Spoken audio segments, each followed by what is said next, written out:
Are you ready, Andrew? Yep, Okay. whenever you are. All right, welcome to the Marshfield Zoning Board of Appeals meeting for January 10th, 2023. This is a hybrid meeting, so if you're dialing in, please use *6 to mute yourself and unmute yourself. I'm just going to do a quick roll call since we have one member online. So if you could sound off. Larry Keane here. Ryan Murphy here. Brian Sullivan here. Mark Corwin here. Robin's here. Thank you. All right, so we'll start with, you can come on up. 23-01 Neil Duffy, in accordance with 305-10.09 of the Marshfield Municipal Code, the petitioner is seeking an appeal of the building commissioner's non-response to his request for enforcement for possible zoning bylaw violations on the property located at 278 Ocean Street, which is further identified on assessor's maps as being parcel N07-01-34 and is located in the B4 zoning district. Name and address for the record. Hi, Neil Duffy, 17 Bryant's Lane, Brent Rock, Massachusetts, 02020. All right, go ahead. Well, thank you for seeing me this evening. I wish I wasn't here, put it that way. I wish I didn't have to pay $280 plus to, on top of the taxes that I paid to have an audience with you guys. Unfortunately, I can't seem to get any answers from the town. It's been very difficult. I bought the home in 2016, and it's a great place. It's a great neighborhood, a lot of nice people. We all get along. We all get invited to each other's 4th of July parties, Labor Day parties, cookouts. Great people, great neighborhood, very tight, very close-knit. And when I bought the place, very, very quiet, an incredibly quiet, peaceful neighborhood. At night, it got a little loud because there was a restaurant next to us, but that's understandable. I bought a house next to a restaurant. But for the most part, really quiet. Quiet all day except for the evening, but that was fine. That went along pretty well for a few years, and then COVID happened. And, they moved all the dining outside, and, it was a bit of an interruption, but it was COVID, so we all neighbors and I all decided, well, we'd get along with this, And then they moved the entertainment outside, and that was kind of loud, actually really disruptive, but it was COVID, so everyone decided, we'll roll with it. We're trying to be good neighbors. And then they rolled in the RV outside, and, well, that was okay, I guess, because it was part of COVID, and they're trying to survive. And then they put up the circus lights, and yeah, the lights are shining in our windows, but it was COVID. We're trying to, it's a finite amount of time. And so that went on for a couple of years. And then, last year, it got incredibly loud. COVID was on its way waning out. And, 4 or 5 days a week, Thursday through Sunday anyway, sometimes Monday, there would be outdoor entertainment. And really, really loud, to the point I couldn't even have a conversation on my porch. And so I tried to do the right thing. I tried to communicate with the proprietors and ask them to turn down the music, to have the lighting conform with the building or the bylaws. And unfortunately, it just never happened. In fact, prior to that, we had the crazy storm there, 2021 October, the really windy one. That knocked down the fence between my home and the jetty. And I couldn't get the guy to repair the fence. And at the same time, the town was rebuilding the seawall. So all his patrons were walking through the fence line, through my property, to look at construction, which it's quite interesting construction. But I emailed them and said, look, can you put something up temporarily just to stop your patrons from coming through? Unfortunately, it never happened. And so at that point, I filed a request for enforcement to have them repair the fence, really, so that I wouldn't have people walking through my yard and leave me with some kind of potential liability. And I got to tell you, Andrew in the building department was very good at it. They came down and they wrote a letter to the proprietor and said, look, can you repair the fence? And it just so happens that while Andrew was there, he noticed that the RV was there, and the RV was in violation of a bylaw. I wasn't aware of that, but it was. And so, yeah, I won't get into it, but the fence was repaired. But the RV never moved, never left, and never changed. It's been there over 2 years, probably close to 3 years now. And that's kind of a big part of the story, because there's a certain motivation that gets a person to actually come to a hearing like this and pay $280 something extra dollars on top of your taxes. And part of that is I cannot get any answers from the town. But the more pressing motivation is I'm killing rats in my kitchen, and the rats are feeding from the drainage from the RV. The drainage from the RV drains right into the parking lot. You can see a photo of that. I can tell you I'll show you the exhibit number. If you tell me the exhibit number, I can bring it up. Well, it'll be close, I think, anyway. How about B4 or B5? So the drains from that RV, you know, it's not human waste that's draining. It's you know, it's a drink mixing station. I don't know how it can be sanitary, but it is. And that drains the ice, the margarita mix, whatever, drains out of the RV into the grass next to the RV, and it's just sugar water for rats. And so now, yeah, you see them running around in the summertime, but in the wintertime, when it gets cold, October, the rats want a warm place to stay. So then they end up in my kitchen. And so that's one of the drain lines there. Is that B3 or B4? Yeah, so that's the PVC. So that's two of the drain lines coming out of the RV. And what happens is the waste from the RV drains, again, into the parking lot. It's that grassy spot next to it, which, again, feeds the rats, along with the food that falls off the plates due to the outdoor dining. And I don't mind telling you, it's pretty disgusting cleaning up rat blood in your kitchen. There's a nice photo of the rats. That's B1 and B2, I believe. Yeah, that's a close-up. He's kind of cute, actually, but maybe, well, let's go back to that last one. Yeah, he's kind of cute. He's actually still alive there. You can't see it, but he's missing the left side of his head. So the thing's still alive. So to do the right thing, I got to put him out. I got to take him outside, and I got to put him down, you know. But that's actually not that much work because the blood was kind of contained there.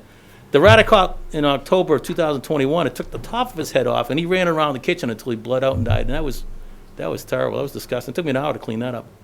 So when you're catching rats in your kitchen, it really motivates you to try to resolve the issue.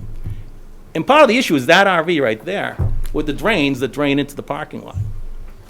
Now, part of the story is Andrew had asked the proprietor to remove that RV last March, March 2022, I don't know, 10 months, 10 months ago, 11 months ago? And unfortunately, the RV was never removed. And so I got rats again this summer and rats again this fall in my house, which again is quite disgusting. And then last spring, it was, let's see if I can find a photo of this. I call it the circus lights. Let's see, circus lights. Well, let's look at B6 or B7. B8, B6, B7, B8. Let's see here. Oh yeah, that's a black and white. But you can see this little, I call them the circus lights, those area lights. They light up the entire neighborhood. That's, well, it might be B. Oh, that's B1. How about B6 or B7? You can see that the lights actually shine, they actually reflect off my windows and light up my house and light up my neighbor's house.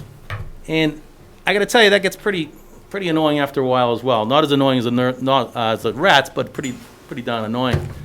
And so I asked the proprietor to do something about the lights. Excuse me, Mr. Duffy, is Yes. that your house? It is, yeah. Thank you. Yeah, it's my house. So, 17 Bryant's Lane. Great place, built in the 1870s. Great spot, been renovated a lot. But you can see the lights reflecting off my windows, and so the lights are shining in my house all the time.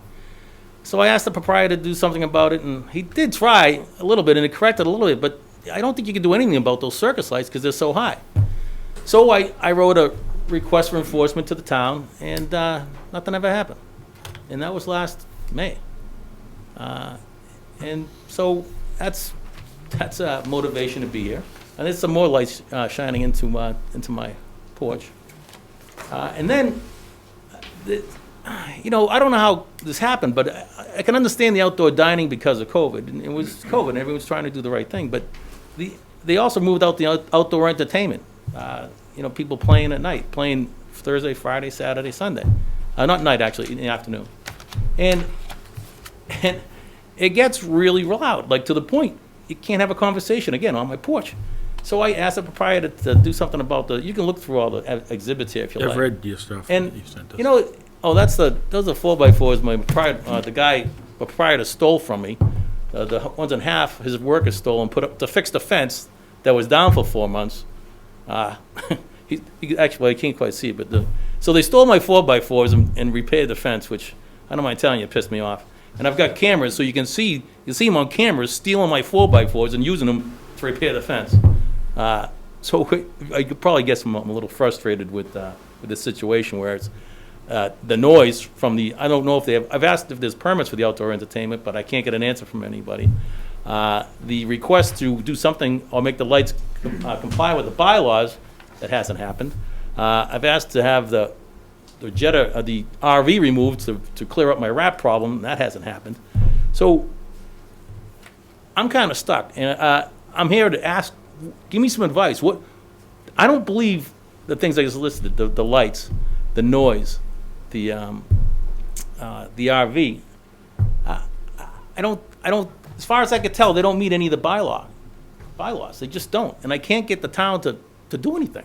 The other thing that's really a concern, because I speak with all the neighbors, is that little entertainment area there has removed 14 parking spots from the restaurant.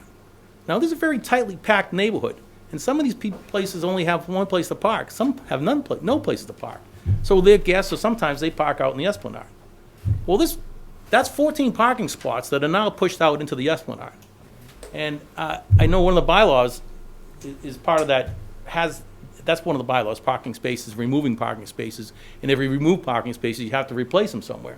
The thing is, I can't get anybody in the town to give me any advice or any guidance as to what to do next. And that's why I'm here tonight. Thank you. So, Andrew, we've all read your detailed information, but do you want to speak about what you've had to do there, or? Let me, actually, I'm going to put that up on the screen, what I wrote. Hang on a sec.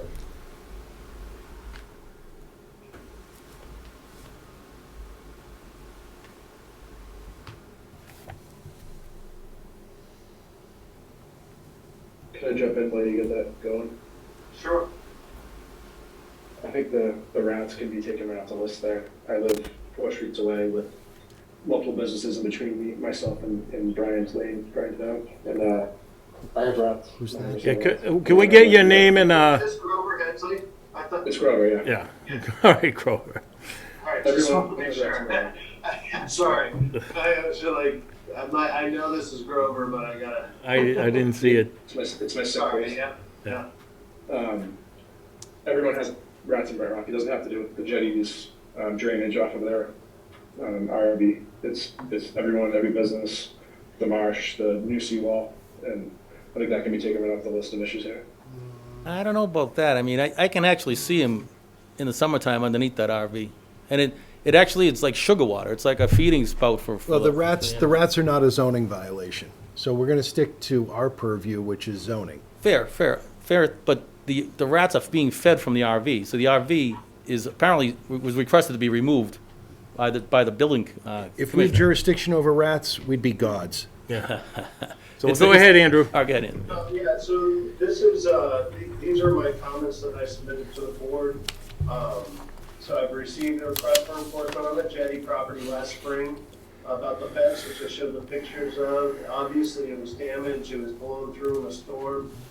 It is the required buffer. There is at least some sort of required buffer between the residential homes and the businesses in this area. Now, one thing about this buffer is that this property did come before the ZBA for site plan approval a few years ago. That site plan approval is still under appeal from Mr. Duffy right now. So that site plan approval has not been recorded at the registry, even though it was issued by the ZBA several years ago, because it is under appeal by Mr. Duffy. Now, that site plan approval also established this fence as the buffer between the residential and the business. So you can understand the difficulty I have experienced trying to mitigate this situation between business and the residential situation here, because the actual decision about what the required buffer is under appeal. So enforcing that decision is a little bit difficult. So I've done my best to try to accommodate the existing situations that were there when the Bailey was there, and what was inherited, and what happened when the jetty took over, and then the site plan approval that was approved but is still under appeal, and also the accommodations that have been given because of the COVID-19 pandemic, the different approvals that have been given not only by the select board, but also by the state. It has been an extremely challenging situation to deal with this particular situation. So what I focused on were the things that I absolutely knew that I could deal with. And there's one situation I know for sure that I can deal with in this town that doesn't have anything to do with COVID or anything, and that's the flood zone in FEMA. So FEMA, the flood zone, the floodplain bylaw says that that RV is there, it's unregistered, and it's in violation because it's not elevated and it's not road ready, and it's been there for more than 180 days. So that is definitely a violation. I have enforced that violation. I've spoken with the owner of the jetty, Mr. Vaughn. He is in agreement and he is getting rid of that thing. He knows that the COVID-19 state of emergency and all the different approvals that he's gotten to kind of temporarily have seating and everything there basically expire in April. And he also is aware of the fact that he's not going to be able to utilize the outdoor seating and the RV or any of these, exterior events in the next couple of months before that approval runs out in April.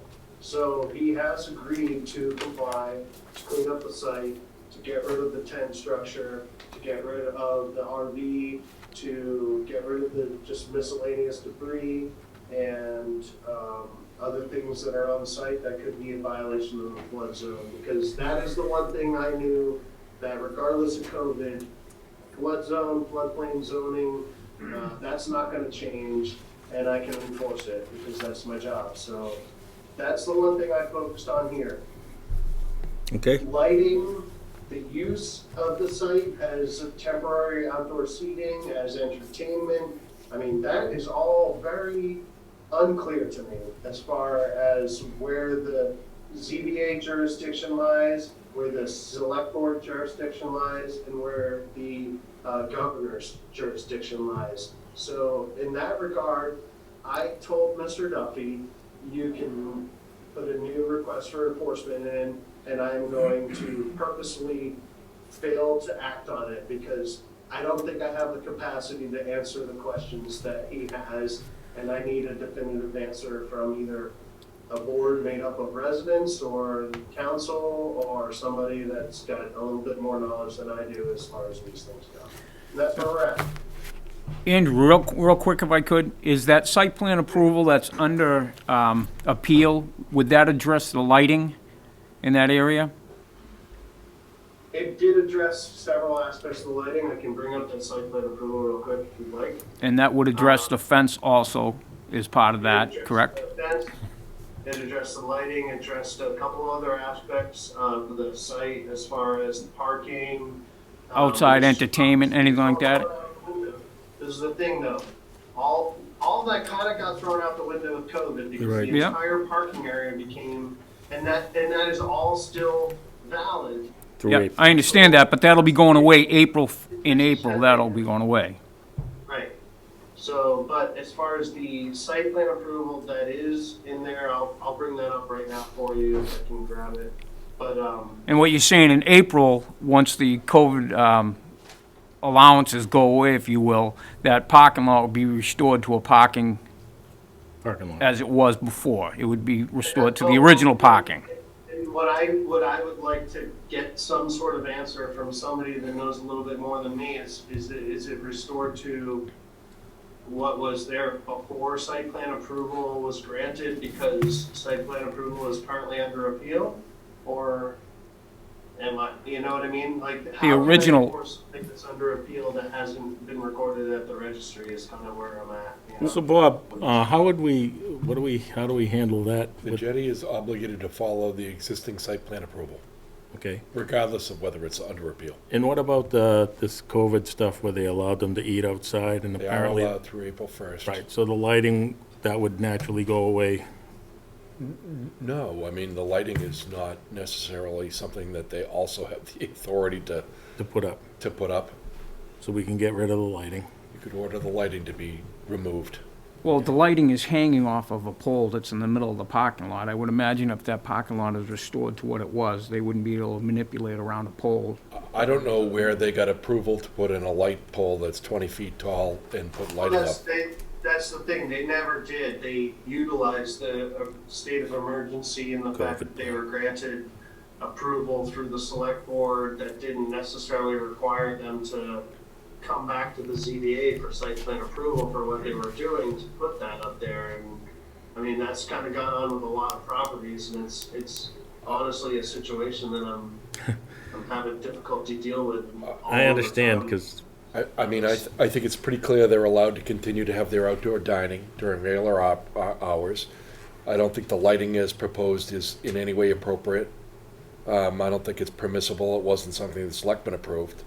So if they wanted to maintain that, they would need selectmen's approval to do that. okay. I doubt very much they would give that approval based on what I just saw. Now, in would those they have to photos. remove it and get approval from the selectmen, or would they be able to retain it and They would need go to get on? approval from the selectmen. So it would have to Well, be we- removed before that. All we have to do is enforce our site plan Correct. and And you have the approval. right to do that. I mean, the Right. jetty came in when they bought this place and they asked for some amendments or something. I think they were asking for some type of a modification to the back of the restaurant. Right, And that's what's under appeal. So, you know, until such time, I mean, look at, if, I don't remember exactly, and I wasn't thinking of that before this meeting, but, you know, if it was a variance, they're not allowed to use anything that's the subject of a variance until the variance proceeding is over. If it's a special permit use, they record the special permit, they can use it at their own risk until the appeal is adjudicated. But the site plan approval that they have, except as modified and permitted by the selectmen, is in force and effect and may be enforced by Andrew. okay. Andrew, the May 17th letter essentially, as I read it, sought enforcement of two things. The enforcement of change the lighting and the removal of the RV. And you, as I understand, you've not acted on the lighting, but you have acted on the RV. Is that fair to say? That's fair to say. Thank you. Anyone else from the board? Yeah, with the light pole in the middle of the parking lot, would that be an issue with the floodplain also? It is, I mean, it is a tall, It's fair, like, I'll say it's fair to say the fact that I haven't acted on it beyond the fact that the owner of the jetty is sat right there at my desk, and I've had meetings about this exact enforcement request about him, so I've certainly acted on it, and I've expressed the concerns to the owner of the parcel, and he has agreed that, you know, yeah, the reason he has that string lighting up in there is because of what he was granted by the select board, and I can bring up what the select board said, and, here it is right here with the COVID, issued under the COVID-19 order, and, the outdoor areas to include the parking lot, you know, with the 10 tables, with each 6 seats for a total of 60 patrons to be included by a fence.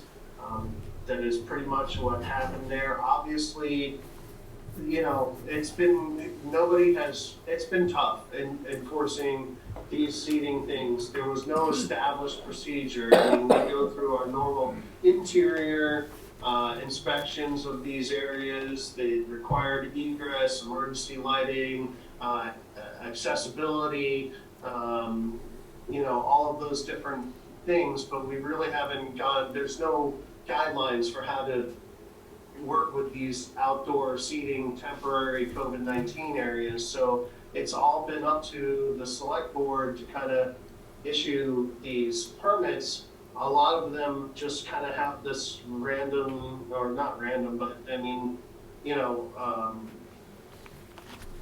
this approval that kind of says you've got to meet all local. Well, it says 10 a.m. requirements. 10 a.m. to We 10 haven't p.m. gone forward with that. Yeah, and I didn't see anything about lighting. But it says from 10 a.m. to 10 p.m., so what, I mean, But Yeah, there's naturally. that, and then it just generally a lot of it says it shall, comply with all other local, requirements, but, that's been a toss-up in a lot of these situations with COVID and whatnot. So this is really the first time that any of these COVID kind of allowed situations has really been brought up and into an enforcement situation. So that for that reason alone is another reason why I wanted to come before the ZBA and not make a decision on my own. I don't blame you. If it says 10 a.m. to 10 p.m., would assume, what are you going to sit in the dark out there? I don't know. I don't know how that would be interpreted. There may be a happy medium between The- the carnival lighting yeah, that and, lighting. and there being complete darkness. Well, that's what I'm saying. All these other people in town are doing this. I don't know. They don't think they have the kind of lighting that's going on here, so Andrew would know better, but, That's the other thing though, I'm gonna be honest, during the summertime, these places don't get dark till 9, 10 o'clock at night. They're not utilizing that lighting until that time of night, and I'm not a resident of the town, so Yeah. I'm not around and I'm not looking, so I am reliant upon, people doing requests for enforcement and supplying, evidence. Is Mr. Vaughn here to address this? Or his representative? I think it was more of an appeal with Andrew. I wasn't sure if he wanted to be heard. So Bob, so what we can do is have Andrew enforce the site plan approval as The we, RV should be gone. yep, Site plan approval, and as modified by the selectmen. You can't just assume you have something else because you have what the selectmen said. Right. You have what the selectmen said. I think it's, the reasonable way to enforce it is you get reasonable lighting. There's no Okay. way that's reasonable. no, I understand, I agree with you. So I think that should be taken down, and I think Andrew has the authority to do it. Okay. And I think Mr. Duffy can complain to the selectmen and ask him to revoke that permit to have any outdoor seating, because I think it's a violation. Well, it sounds like it's gonna go away April 1, is that right? Yeah, you April don't, 1st, you don't want the lighting in. tentatively. No, I don't want the, trust me, I don't want the light, No, but we can enforce this, The only so, thing the last thing I'll say to this is that, like I said, I've had, Mr. Vaughn at my desk. I've spoken to him. He has agreed that he would have the RV removed by the end of this month. So if it's not removed in the next 21 days, he's gonna get a fine. He's gonna get a fine on February 1st if that RV is not gone. Okay. Because I've worked with him long enough to the point where it's fining time, and that's where we're at with the enforcement. It wasn't enough, I needed an answer on the other stuff as far as the lighting and all these other issues that Mr. Duffy has brought up, which, the rats and all that stuff. I've gotten all those complaints, but they're not my department. I forwarded them to the Board of the Health. I've forwarded them to the Animal Control Officer, but that's not my department. My department is life safety, flood zone, and building, and, that's, and zoning, and that's kind of where we're at. And that's what I'm trying to address. so what do we have to do as far as? So you have to decide whether you're going to grant the appeal or deny the appeal. And I think you could probably inquire Mr. Duffy whether he'd be satisfied with the enforcement action that's proposed by Mr. Stewart, which means the RV's gone by the end of the month, or there's going to be fines. Frankly, I think the issue of the lighting probably should be addressed via a complaint, which won't cost you any money to file with the select board. selectmen. The selectmen can tell them you're not gonna have any outdoor seating at night. Or they could say you're gonna have, lighting that's gonna be confined to the table or below the level of the fence. That's, Is the lighting still, are there still people eating outside right No, now? no, but the lights All are right, I was still gonna say- It's still a circus, you know? But the lights are still on. Yeah, And I think the selectmen would want to know that. okay. If the lights are up and there's no one sitting out there and they're leaving them on, Right. I think they'd want to know that. All right, good. That doesn't cost you Is that anything. a separate form? So which one No, did we just do? read a letter to the town administrator, First, Mr. Maresco. We gotta say whether or not. Tell it's him that timely you have appeal. concerns about the Oh, outdoor was it? lighting that's on even when it's not being utilized. And I think you'll see them added to an agenda and they'll address it. That's fair enough. But be prepared to come in and just to show them what's going on. Yeah, no problem.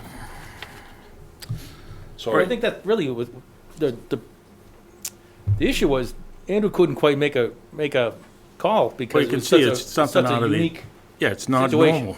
and until this hearing happened, no one could really make a decision or a call or go forward.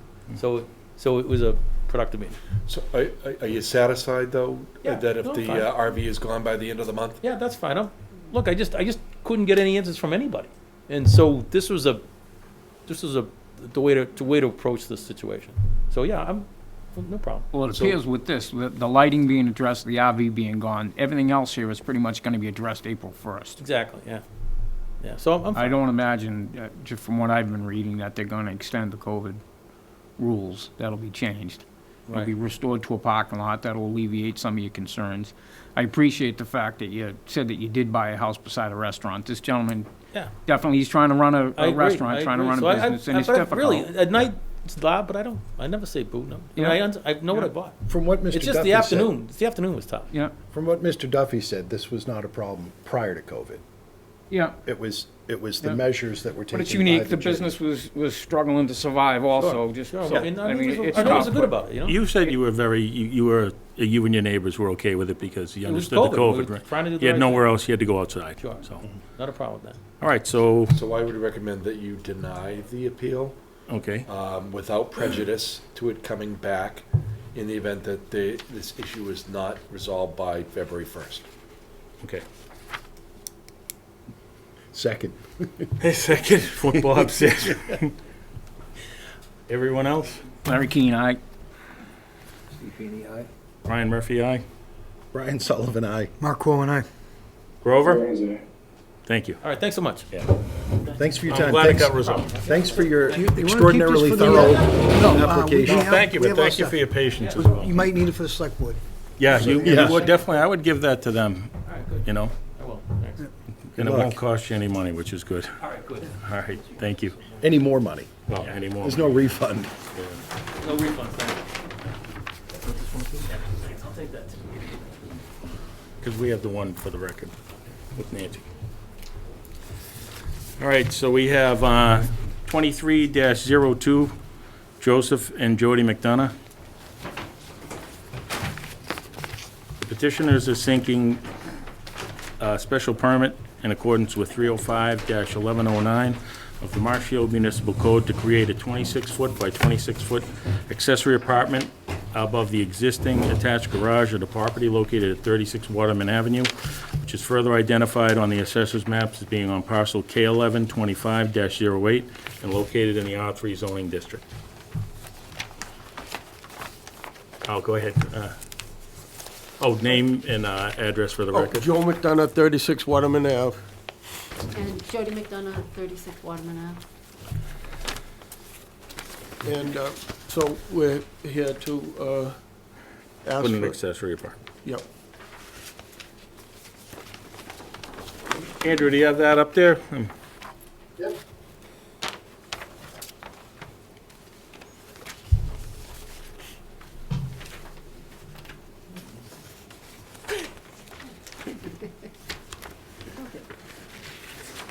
I don't know what else he wants to have up there. I mean, Well, we have the lot coverage and the there is percentages. a lot, it's pretty standard, It's a 10,000 square foot 10,000 lot. square Yeah. foot lot, yep, sorry. And the lot coverage and the interior percentages are okay?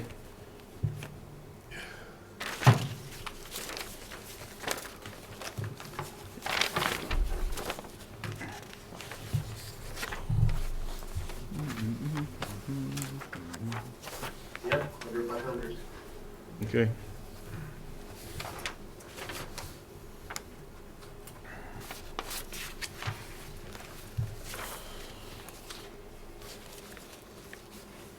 And from your information, Andrew, you don't have any problem with this? Nope.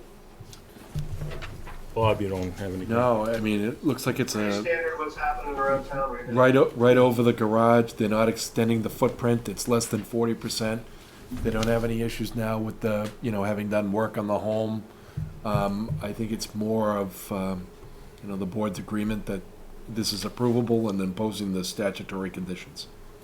Yeah, if anything, this is more in line with what the previous bylaw was than the more liberal bylaw. Exactly. Huh? Yeah, I agree. So is there anything from the board members? I'm good. No, I'm good. Grover? All set. Anything from the audience? Go ahead. Name and address for the record. Peter Smith, and live at 24 Waterman Ave. My house is directly next to Jody's building, and on the west side of Waterman. And I've got a one-paragraph letter that I wanted to give to the board that's been drafted and signed by 6 of the 10 owners on Waterman Ave. A copy of the letter was provided to Jody and Joe over the weekend. And so I'm just going to read one paragraph. Go ahead. So, dear board members, as neighbors of Joseph and Jody McDonough and residents of Waterman Ave, we are supportive of their request for a special permit for accessory apartment with the following restrictions. No residents of 36 Waterman Ave shall utilize on-street parking. And secondly, any rental agreement for the accessory apartment shall be at least 1 year in duration. The accessory apartment shall not be used for daily, weekly, or monthly rentals. We'd also like to confirm that the permit is not transferable to new ownership, and the occupancy rate is determined by the state of Massachusetts sanitary code. These restrictions will help us assure that our private single-lane road and beach access are not overworked. I'd like to thank you for your consideration. So our concern is tied to the anticipated sale of the property. It's recently been on the market, currently off. And that the sale might be to an investor that splits the home and turns it into vacation. Well, just so you understand, if they sell it, the apartment then has to be, the new owner has to come in and go through the process of reapplying Yeah, and to our use. concern is just precedent that whatever is approved here would, for Jody and Joe, would be. Do you have that letter?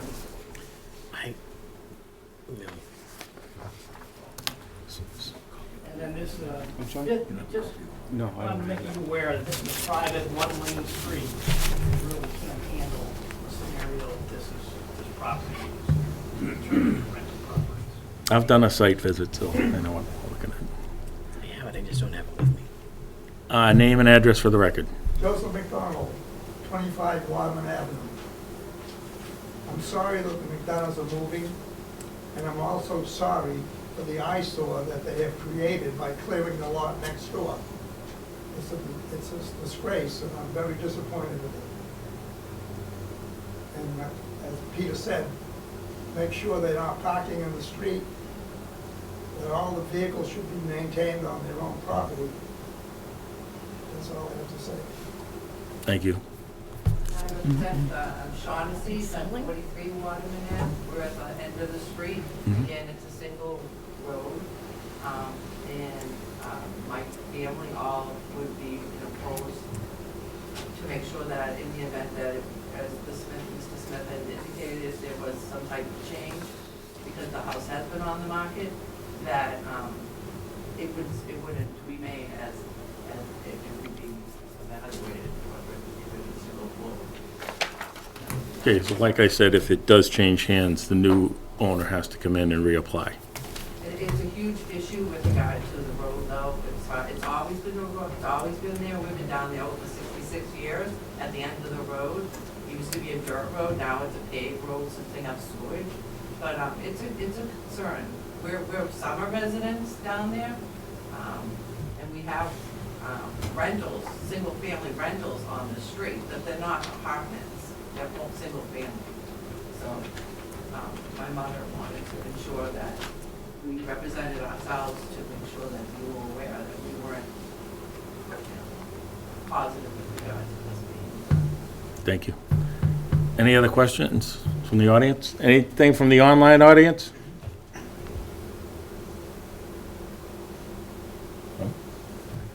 Go ahead. What was that? Nothing. Nothing. Oh, okay. Bob, you have something? So Waterman Avenue is a private way closed to the public. We don't regulate, the uses on that way. The homeowners association down there has to deal with that issue. In terms of the term of the use, okay, we don't have a bylaw in effect, but there are a number of cases that have occurred in beach communities, like, it hasn't happened yet in Marshfield, but in Hull in particular, where people that were renting on a daily or less than weekly basis were basically accused of operating illegal transient homes. But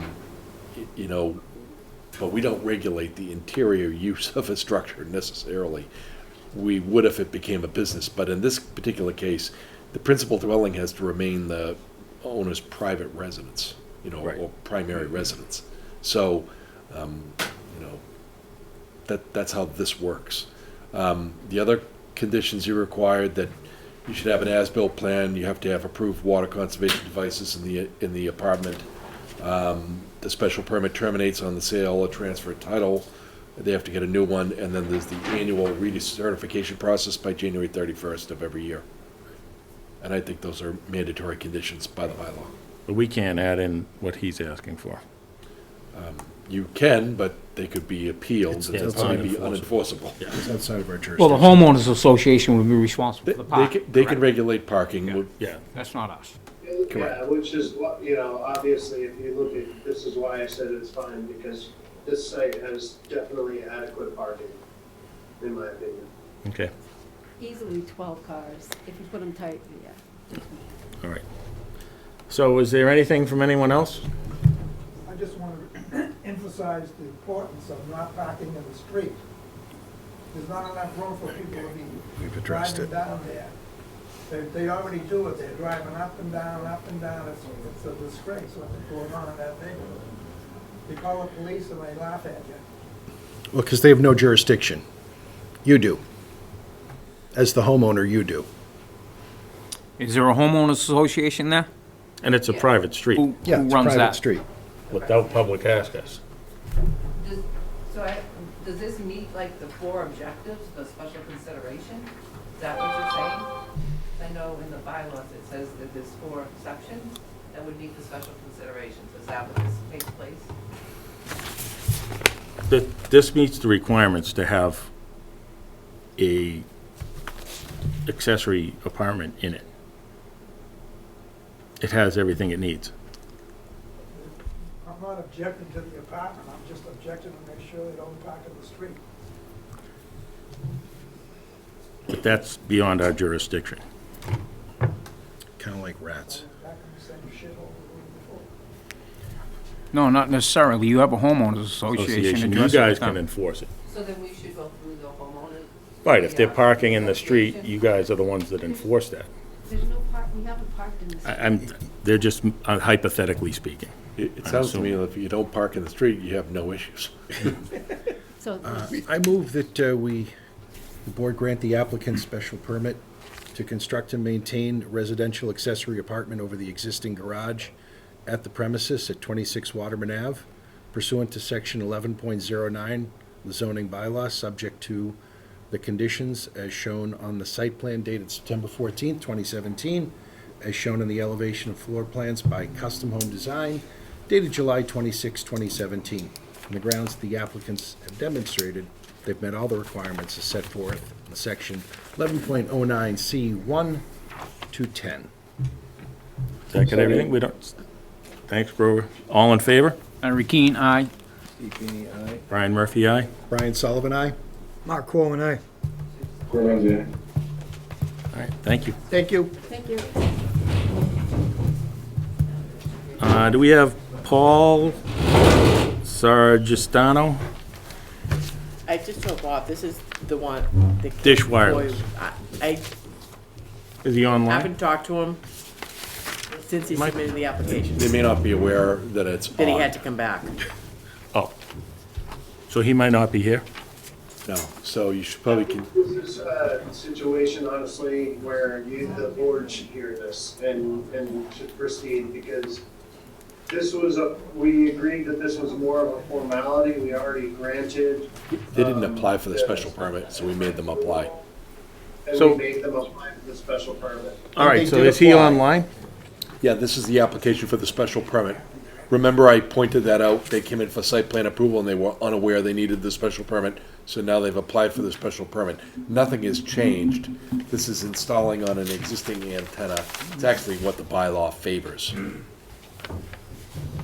All right, Move so that we we, grant the special permit as applied. They're not creating a new antenna, utilizing new stuff, so Dish, Well, let's- Dish is basically putting stuff on where, I think another, cellular has already had a demolition permit to remove the exact same amount of, antennas. So it's going to the same location, it's just a swapping out. well, so let me read it into the record and we'll just handle it.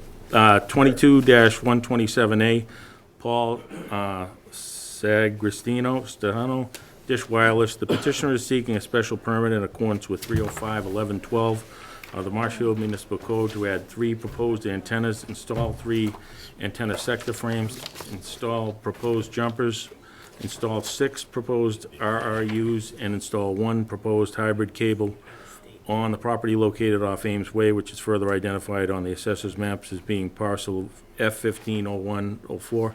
It's located in the R1 zoning district. Anyone here to speak on this? I would just say for the record that the previous meeting of this board where we heard the site plan application, the applicant demonstrated that he met all the requirements of the special permit application. However, he, through a clerical error, mistakenly did not apply for the special permit. The special permit is now in front of us, and he demonstrated at the previous hearing he met all the standards.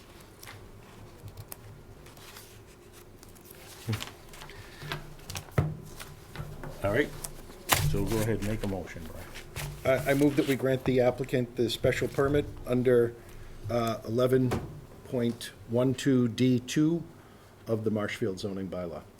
Second? Oh, wait, do we have to close it first, Nancy? So we close, now closing, 22-127A, Dish Wireless, off Ames Way. Do I have a second? 17 second. And what Brian said, I seconded, and Take a vote. all in favor? All in favor? Larry Keane, aye. Steve Feeney, aye. Brian Murphy, aye. Brian Sullivan, aye. Mark Coleman, aye. Grover? Go ahead, yeah. Thank you. All right. Are you guys here for, which one? Oh, Doug, okay. All right, so now we have 22-110, Elizabeth Barrett, trustee. Petitioner is seeking a variance in accordance with 305-1011. Oh, I already read this in.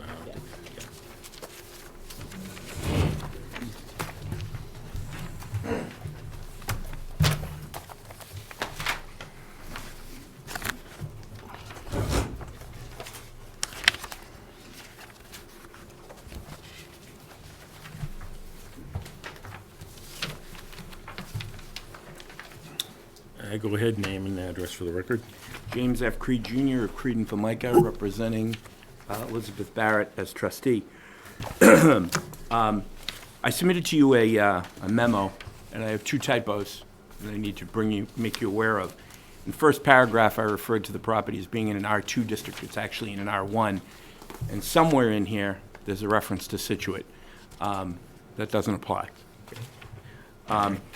The memo, and I believe we have a revised plan based on our last meeting that Andrew should be able to call up. Just give me a sec. Sure, no problem.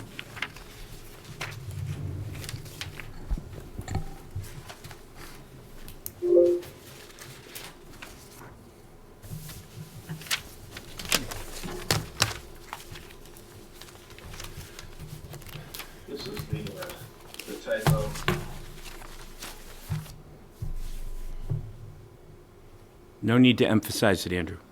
Sorry, right there.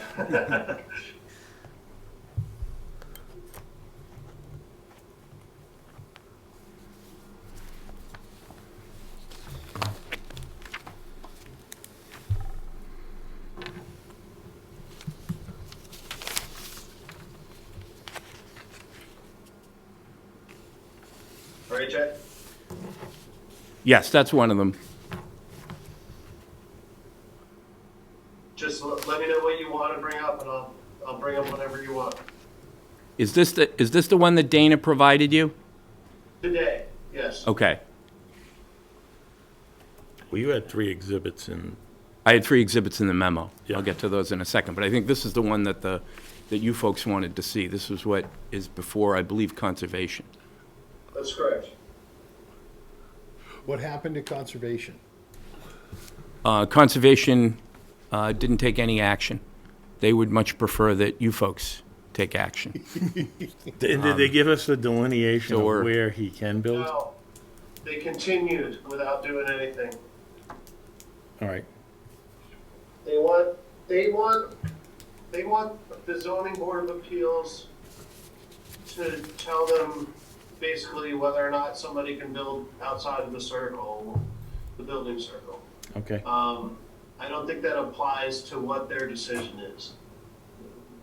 I think they just need to decide where the wetlands delineation is and how close a house can be built to that wetlands delineation, and zoning has to decide whether a house can be built in or outside of that building circle. I mean, that's pretty much, the 2 boards have 2 different decisions, and that's where we're at. Okay. And therein lies the conflict. Exactly. Under the zoning bylaw, the house has to be built within the circle. However, that puts it squarely within wetlands jurisdiction. A squeeze between the 75-foot no disturb and the 100-foot wetland jurisdictional boundary. What it also does is it puts the house, any house on this lot, on a 3-foot by 10-foot slope.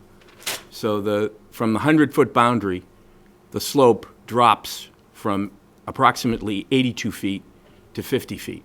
That's 3 feet every 10 feet. And therein lies the issue. We had a discussion last time about whether or not, the applicant had created his own hardship here. Our position is, and I understand Mr. Sullivan's position, but our position is that the wetlands are pre-existing. And we didn't change that. And the lines on the lot didn't change that. The fact of the wetland is what is the motivational factor here to move the house out of the building circle and then be in line with all of the other houses along Dog Lane.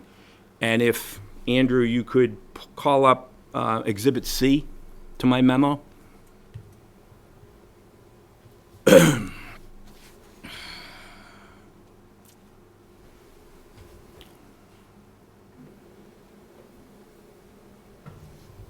All right, hang on a second.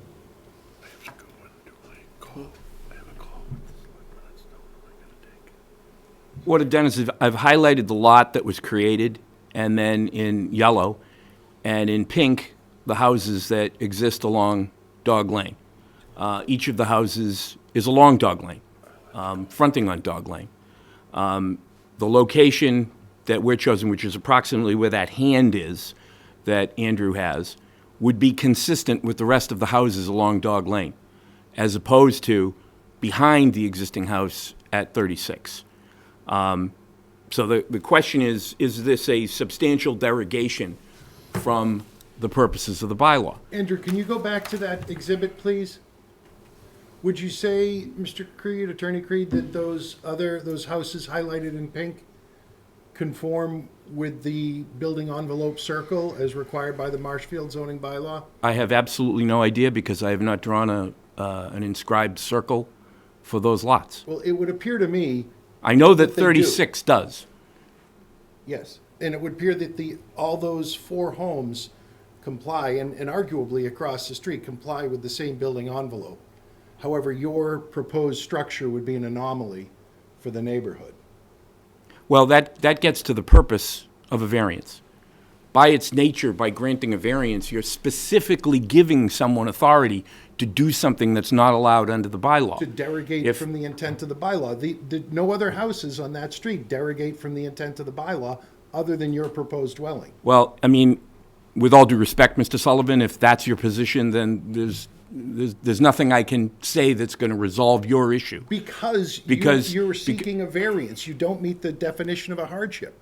It's a self-created hardship. It's not a self-created hardship because the hardship is based on the soil condition, the fact that there's a wetland and the topography, not because of anything that Mr. Junior did in drawing a line.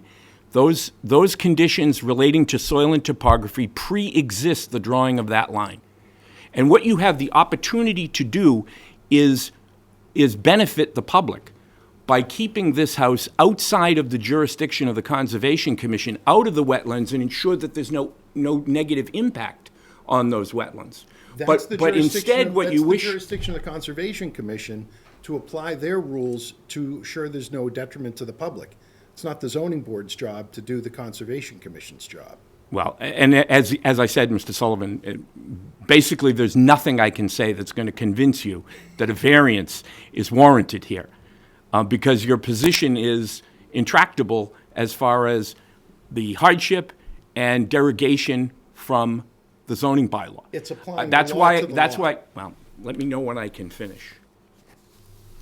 That's why I included the Wolfman decision out of Brookline, which is quite similar as far as the buffer zone is concerned. And in that case, the court decided that the relief of a variance did not substantially derogate from the purposes of the bylaw. And I think what you have to look at is you have to look at what is the greater good. If you don't look at what the greater good is for the community, then you'd never grant a variance, because no variance could ever be granted if you take the positions that you're taking. A, it has to meet the bylaw, and you can't look at anything else other than the bylaw. Well, if you have those blinders on, you could never grant a variance. Respectfully, I do not have blinders on. I'm applying the dictum that variances should be granted sparingly.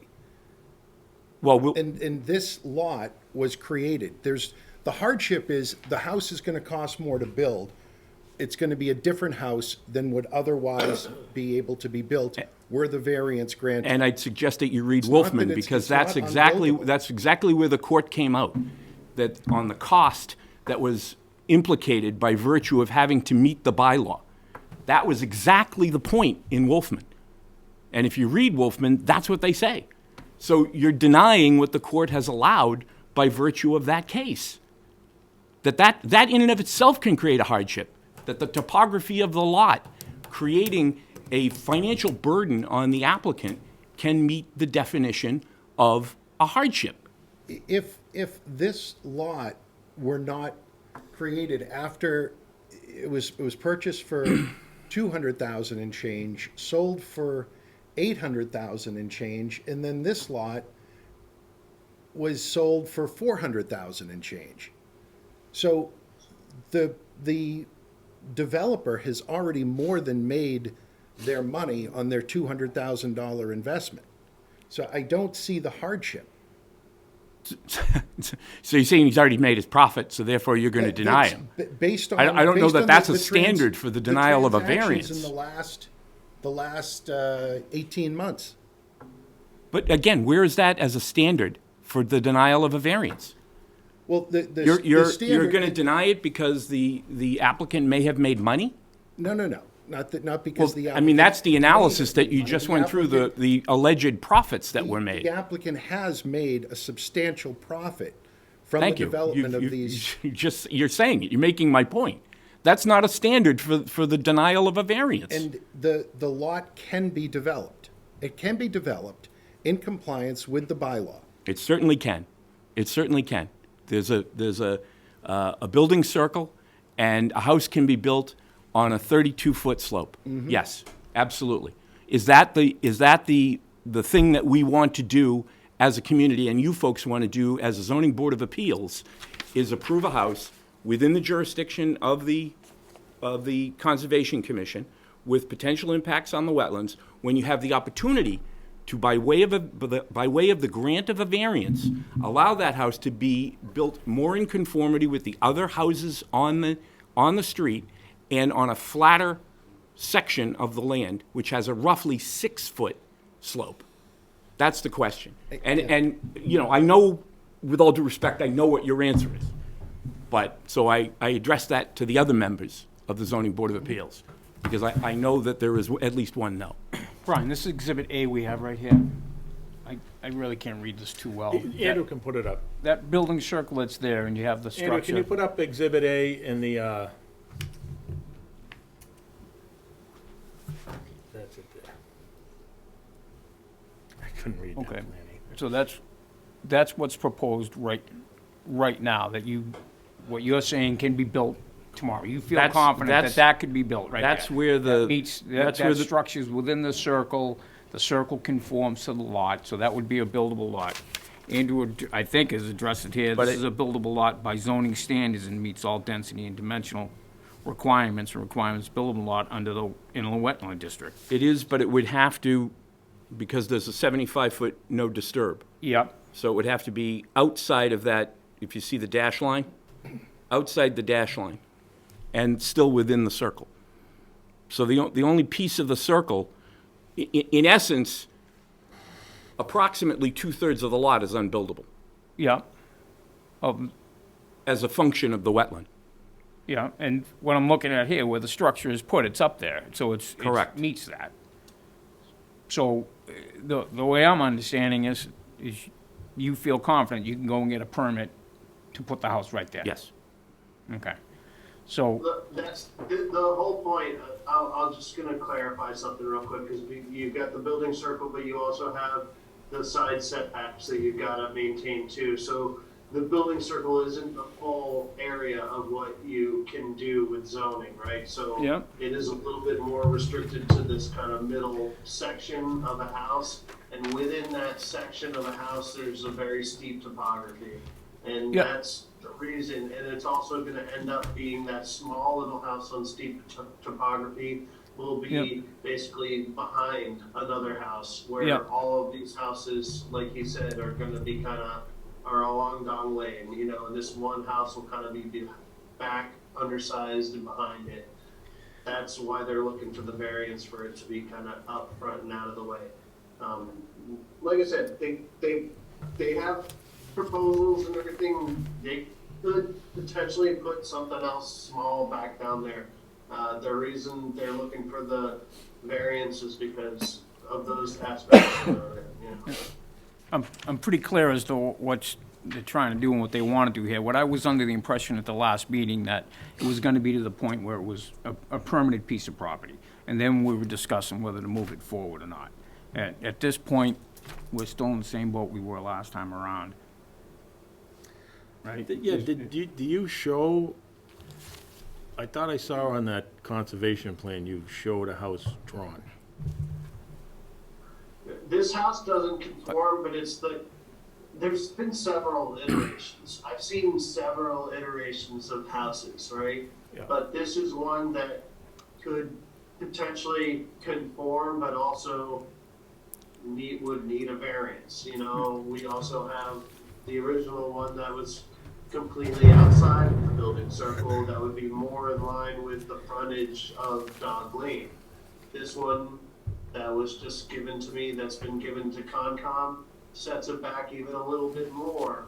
But it's the fine line, is like where they want to, they're trying to find a happy medium between making, you know, lessening the impacts on the wetland area and also complying or finding a way to do something that meets let's call it the spirit of the bylaw, even though it's not going to comply. That's why they're looking for the variance. What I was thinking, Mr. Creed, is that to me, if this came in front of the board and it was confirmed absolutely buildable, that a house is gonna be there. You're gonna pull a permit Monday, we're gonna build a house here. At that point, addressing the fact of cleaning it up and moving it forward. Does that make sense to you at all? I mean, I know what Ryan you're is- saying, like, but what we're looking for is I don't understand why conservation can't this is we're all in agreement, I think, that this is a buildable lot, right? Is that? Yeah, but, So, yes, yes. It's a buildable lot, but that is the area they're allowed to build in. So you would, That's the thing that I think is the crux for you guys, is you don't have a determination. we from don't have them a hard, to we say, don't have a this is hardship. exactly where you Yeah. can and can't build. That- You know, that's- so they haven't determined that there's a hardship for you. That's a good Right. way to put it. What Brian just said is a hardship. If you had to build, if this was confirmed to you, a buildable lot, and you had a permit on this property that you were gonna build a house here, at that point, I'd say they have a buildable lot. The hardship is where they're building it. And I agree. I've gone down there, it's a steep slope. So at that point, if you said, well, let's clean this up and make it more conforming with the neighborhood, now, your hardship is shown. We kind of So alleviate would you, Brian's point. would you, is what you're suggesting that we obtain, let's say, a foundation permit to show a footprint Yeah, for a house that complies? Complies. correct. And then come in. For and variance, seek- say, we want to clean this up, and this We is, only have a hypothetical hardship. We don't have an answer. I mean, we understand what you're saying, Right. but originally, when we first discussed this, we were talking about just in the 100-foot zone. And so that looked like you couldn't even fit anything in there. But now we're at the 75-foot buffer, and it looks like you can put something in there. And that But one, you still don't this, have a decision from the Conservation Commission. Exactly, and that- tells that you we don't whether or have a not you can hardship. Place a house there. which That's means, the thing. well, we don't have I mean, you can go back to them and get an answer with a they have to answer you if you go back Well, with they a don't have to answer foundation. me because John Zimmer's handling that, but, but and they and have I to don't, and I don't know answer whether or not that, in this- my experience, I've never been able to tell the Conservation Commission to do much of anything. Yeah, but I'm just saying that we're here without a hardship. I mean, as far as we know, we don't know what fits in there. Would you, can I inquire of the board whether you would prefer that we continue or that we withdraw and reapply with a foundation permit in place? me personally, I'd like to see a foundation permit in place. That would clarify with me that there is a house gonna be here. Because if you can't even get a foundation permit, it's kind of, we're chasing our tail going I around in understand. circles. I think Brian may be right that it's a self-induced hardship. But if this was created and it is a buildable lot, and you get a permit for a foundation, now we know, this board knows, you are building a house here.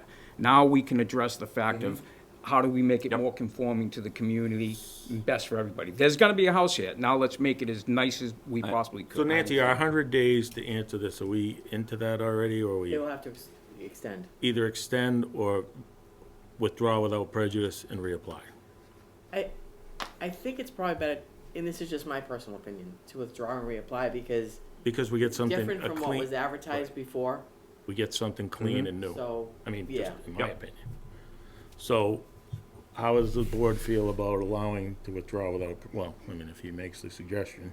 I would think that would be the best thing at this point. May I interject? Sure. Dana Jr., 26 Idaho Street, Marshfield. There was a variance that was granted that was very, very similar to this on 82 Danforth Street. And I've included that in the package, the most recent package. As I understand. So Dana, let me just stop you right there, because what we have in front of us, we don't have a hardship. That's what we're telling you. So you can say whatever you'd like, but we're telling you, we don't have a hardship in front of us. Okay. So Jay, what do you want to do? You can confer with you, however you want to handle this. Can you give me a minute? Yes. 2-minute recess? Sure. 2-minute recess, all in Second. favor? Larry Keane, aye. Brian Murphy, aye. Brian Sullivan, aye. Marco and I. Grover? Grover Hensey, aye.